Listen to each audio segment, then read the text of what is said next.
Kwa jina naitwa Mwalimu Sethi. Napenda kutumia neno mwalimu kwa sababu ya kuonesha kwamba michezo na kazi vinaweza kwenda pamoja, lakini ni captain pia wa Stamico United.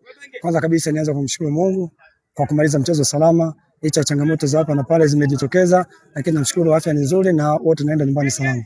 Kubwa zaidi ni kujiamini, kujituma licha ya mpinzani akija na nguvu yote ile, kwa maana ya ni mdhaifu au imara, tupambane.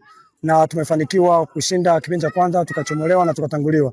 Lakini kwa hamasa kubwa tuliyopewa na mwalimu tumefanikiwa kupambana, tukatoka nyuma na hatimaye tukaongoza magoli 3-2. Kwa naamini mwalimu ameona ni kitu gani ambacho tunatakiwa tuongezewe ili tuwe bora zaidi. Kwa naamini mwalimu atatuongezea maarifa na tutakuja kwa ubora zaidi dhidi ya mpinzani tutakayokutana naye na tutasonga hatua inayofuata kwa maana ya finali.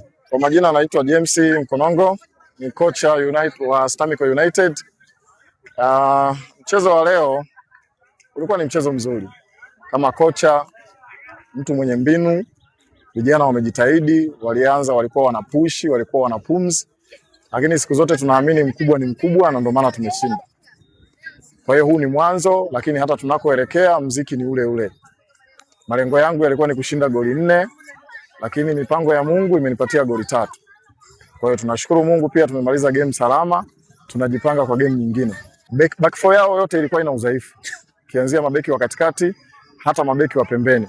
Ndio maana kipindi cha kwanza nimeshambulia sana kupita pembeni na kipindi cha pili nimepita katikati kwa maana ya beki 4 na beki 5 na bado nikapata goli. Maana fullback yote ilikuwa ina shida, ilikuwa ina madhaifu. Nawaahidi ushindi zaidi ya huu niliopata leo. Goli 4 na kuendelea. Vijana wanaokuja wajipange. Kama mnaweza kuwapa taarifa muwape, wajipange. Mimi nakwenda finali, sina cha kupoteza. Leo Tekinandi Msamini, kapteni wa Udete Heroes. Mchezo ulikuwa mzuri, sema wapinzani walikuwa wako vizuri zaidi, ndio maana tumetoka. Kitu hicho tufelisha, kwangu mimi naona tumecheza ndani ya uwezo wetu, lakini tunaweza kusema kwamba mipango ya Mwenyezi Mungu ndio maana tumeweza kutoka. Lakini tumecheza vizuri mno. Na leo tulikuwa kwenye robo finali ya 3, kesho ni robo finali ya timu ambazo ni za mwisho kwa ajili ya kupata mshindi ambao wanakwenda nusu kwa ajili ya finali ya tarehe 15. Kwa kweli jamii imepokea kwa furaha sana. Imepokea kwa furaha na hasa jamii nzima ya kata yetu Udete inafanya biashara. Shughuli za kiuchumi zimekuwa zikiendelea hapa. Kuna watu wanauza miwa, karanga, ndizi, mahindi, yani wamekuwa wana furaha sana wakina mama kwa ajili ya kujipatia kipato. Kwa kweli imekuwa nje na michezo, lakini imekuza uchumi wa kata yetu Udete, hii michezo, hii ligi ya Msungu Cup. Vijana wenzangu, hakuna furaha ambayo inaletwa bila kuwa na amani. Mjue kabisa kwamba sisi nchi yetu ni Tanzania. Hatuna nchi nyingine duniani tofauti na Tanzania. Kwa hiyo Tanzania ndio nchi yetu.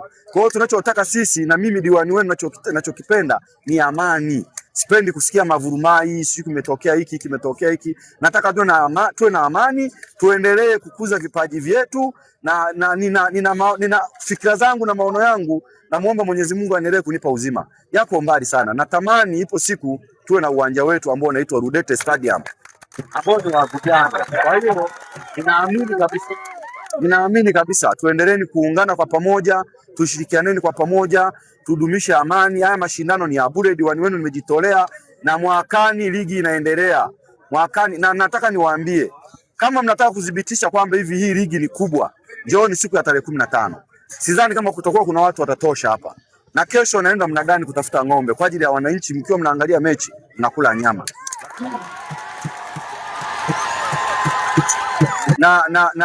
Na zawadi zipo. Kutakuwa na mchezaji bora atapata zawadi yake, na zawadi yake mchezaji bora atapata, mfungaji bora kutakuwa na kiatu, atakuwa nacho, sijui na nini, kama inavyokwenda ligi kuu. Mshindi wa kwanza atavalishwa medali hapa kesho, na Haji Manara tarehe 15 atakuwepo, atavalishwa medali, mshindi wa pili, mshindi wa tatu. Na jezi nimetoa pea, unapata jezi, mpira na soksi. Ndio zawadi ambazo zitakuwepo kwa siku yenyewe tarehe 15. Kwa ni vitu ambavyo mnatakiwa mviweke akilini, mjipange kwa ambao mmetoka, sio kwamba hivi eti mmeshindwa. Mpira ni mbinu, mpira dakika 90. Unaweza kuwa mzuri lakini ukazidiwa tu mbinu kidogo au madhaifu yako watu wakayatumia. Na mwakani nimesema ligi ya mwakani, kama Mungu anaendelea kutupa uzima, mshindi wa kwanza atapata milioni 10, wa pili atapata milioni 5, wa tatu atakuwa na milioni 3. Hii ni bure. Ni bure. Kwa hiyo ninaamini kabisa, ninatamani kwa sababu mimi diwani wenu nafanya kwa mapenzi mema kwenu nyinyi vijana, basi na nyinyi vijana mniunge mkono, lakini tuwe na nidhamu, tujue amani ni nini, si ndio hivyo vijana? Na hii mpira ni ajira, kwa hiyo tunataka angalau waanze kutoka vijana hapa, ndio mjue kwamba ni nini ni ajira. Mimi sina timu yoyote, timu zote zilizokata Rudete ni za kwangu, na ndio maana sijajihusisha na timu yoyote. Itakayoshinda ni ya nani?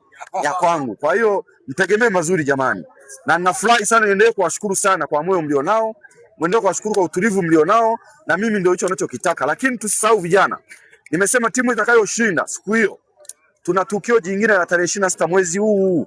Tuna matukio mawili jamani. Tarehe 15 kama kawaida yetu sisi ni vyombo na maendeleo, si ndio? Ni michezo na vyombo. Tarehe 15 tutakula nyama zetu za kutosha na mipira huko inaendelea. Lakini tarehe 26 tuna mwenge wa uhuru. Kwa hiyo nimeahidi timu ambayo itashinda itakwenda kupokea mwenge. Itaupokea mwenge na utaukimbiza mpaka viwanja vyetu vya Rudete. Na tutakesha pale viwanja vya Rudete mwanzo mwisho. Ambacho nakitaka vijana ni kuwa na maono mazuri tu.